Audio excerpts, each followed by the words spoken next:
My sister is dating the boy who bullied me at school. Mike and his group of friends bullied me throughout high school.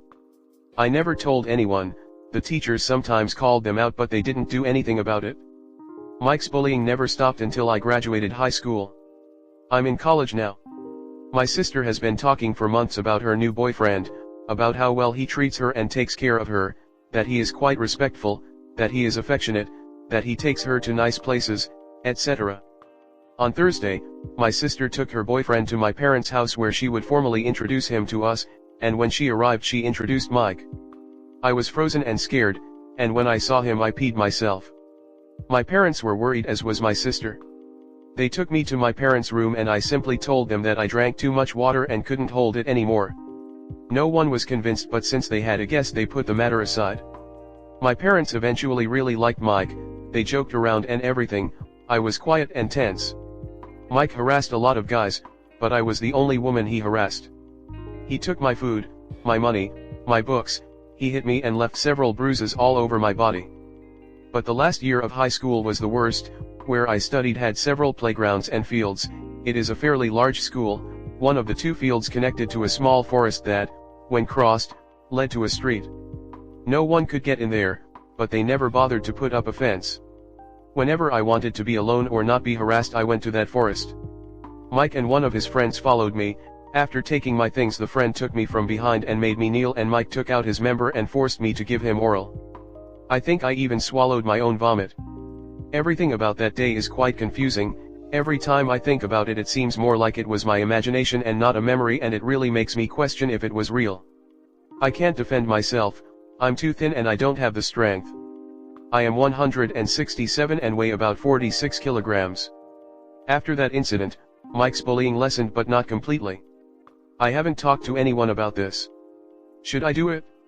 It's been 3 years since I entered university, what if no one believes me? Should I get over it and move on? I don't live with my parents, since I entered a public university they pay me the rent for my apartment. Also my sister has been very happy since she dates him. She was engaged and she discovered that she was being unfaithful. She had not dated anyone until now that she is dating Mike. Comment. I'm sorry but if I read this right he raped you, used violence to force you to perform oral sex. You should absolutely tell your family and your sister, and maybe the police, although because it was long ago it might be hard to get evidence and justice. Man, oh man, I really sorry for what you went through. My gut feeling is A, you need to talk about this, and B, I think you need to sit your family down at the kitchen table and tell them everything in detail. This guy didn't just bully you, he physically abused and raped you.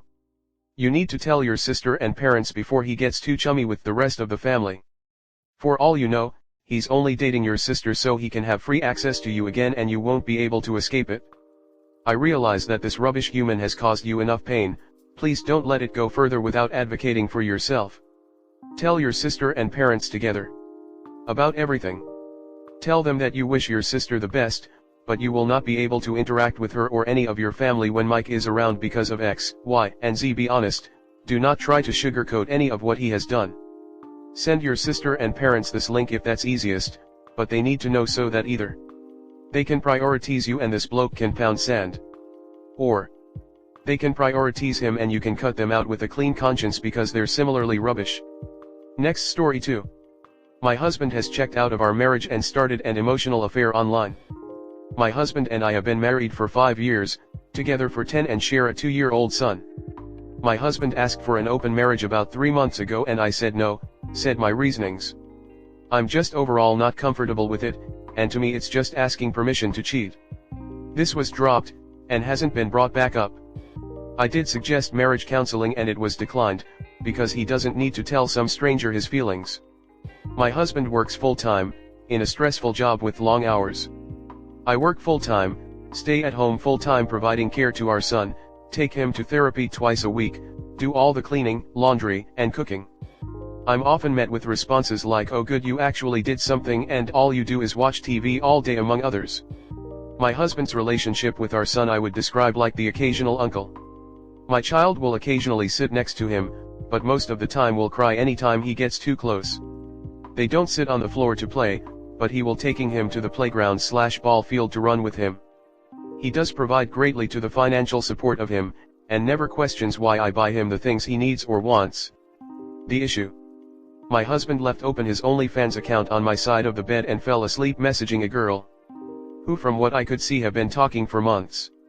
From what I see they've never physically met up, but he did use the words "I love you, I can't wait till we can be together." He is also sending her money regularly. I've never been against my husband looking at porn, but this is an emotional affair with some chick. I've always trusted my husband in the past, and with his job he can be gone for long periods of time. Our marriage was built on trust.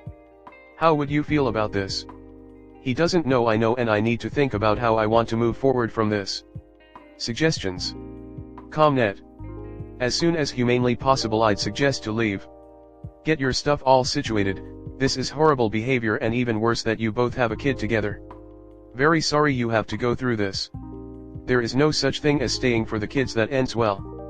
Your husband doesn't want to be there. He wants a maid and cook. If you're in the US, most attorneys will give you a free consult and estimate on cost. Start putting away money, and get your things in order. Then serve him paperwork.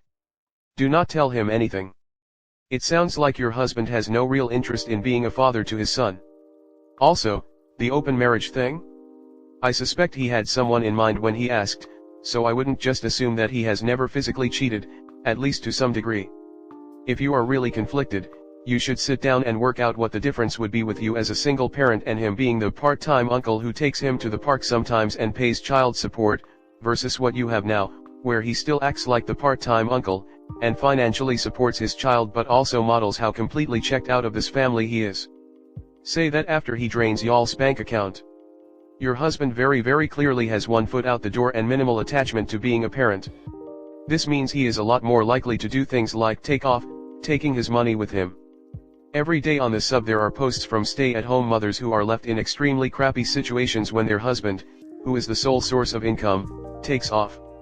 The one good thing here is that your husband is not sneaky and is giving blindingly obvious warning signs. You need a lawyer. Even if it doesn't go anywhere for him, he thinks it is going to and has checked out of your marriage. You need to protect yourself and your assets, and you also deserve more from a spouse and partner. This man is prioritizing his online fantasy relationship that is he paying to have over developing a bond with his own child and trying to maintain his marriage. He is benefiting from you doing all the domestic work and child care and wants to continue with this arrangement so he can have the fun parts of a relationship without the reality of a relationship. You are being used and you deserve a lot better than this. I suspect if you leave you will be far better off and eventually find a partner who prioritizes the connection with you, while he will be faced with the harsh reality of losing his family for a pretend relationship and having to do his own cooking and cleaning. First, get a good lawyer. If for no other reason to know all your options and to protect yourself and your child. If you are going to move to another state/country, I'd suggest you ask the lawyer the best path to take with that. Is the money he is sending from a joint account or posted to a joint credit card? If so, I'd determine how much has gone out the door thus far. If you have any funds set up for your son, check those too. Request a free credit report from each of the 3 bureaus and review all of them. If you see any credit accounts that you didn't sign for, report them as suspect.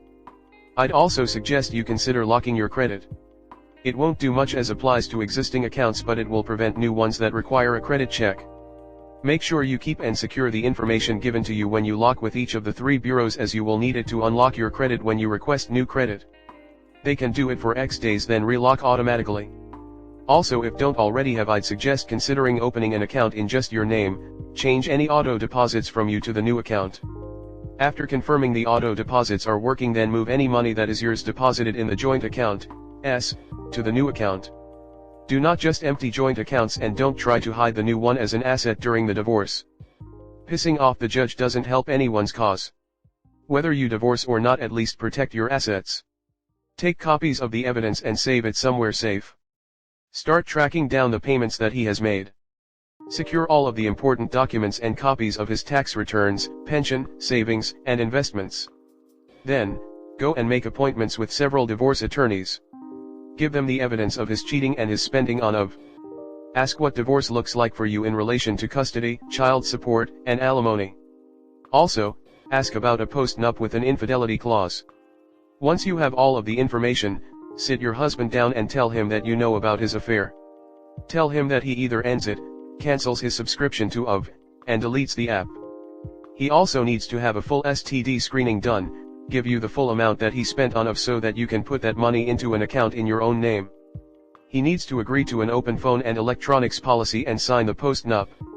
Or he can pack a bag and get out, and you will have him served with divorce papers. You and your children deserve better.